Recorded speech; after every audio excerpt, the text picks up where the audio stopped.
Motosavda dostlar, elektriki masakillerimizden uygur köp, taza yarmada motorslarımız. Naxtbura həmməsini geliştirib aksiya əsasında bət tutmuz. Start stop boladı, standart versiyamız. Arkasında 4 tane şpilkeli. 6 akümülatör 65'likdən 1800'lik motor müəyyən cihazlanğan 16 milyon sonundan naxtbula bət tutmuz. Keyin bir anda başqaça tüllərəm var. 12 milyon, 13 milyon sonluq tüllərəm var. Keyin standart versiya var, kattaroq versiyamiz var. Kattaroq versiyamiz arvaları kattələşdirilgan, motorları 2200'lik, akkumulyatorları 75'lik. Akkumulyatorlar ham katta. 6 tane akkumulyator bilan jihozlangan.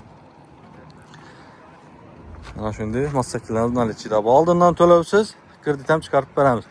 Keyin ben ina shu qatardagi massakillarimiz 10 milyon so'mdan.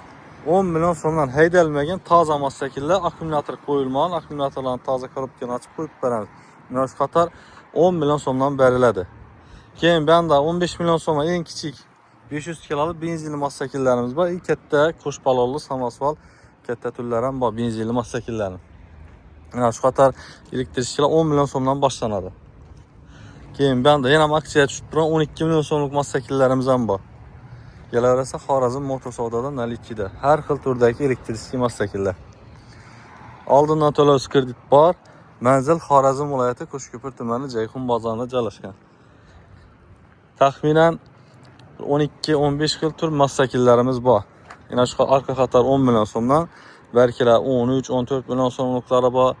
Taza Berti Armada Motorslar 16 milyon so'mdan bert tutmuz. Bular 12-13 milyon so'mdan. Yandan bu 13 milyon so'mlik massakillarimiz başqacha turdagi. Yanında ise benzinli massakillarimiz Nalichida bor. Yo'llar yanında polnusu hammasi benzinli massakillar. Ularni ham edilni obzor etib video qo'yib qo'yibmiz. O'tib ko'rsangizlar bo'ladi kanalımızda.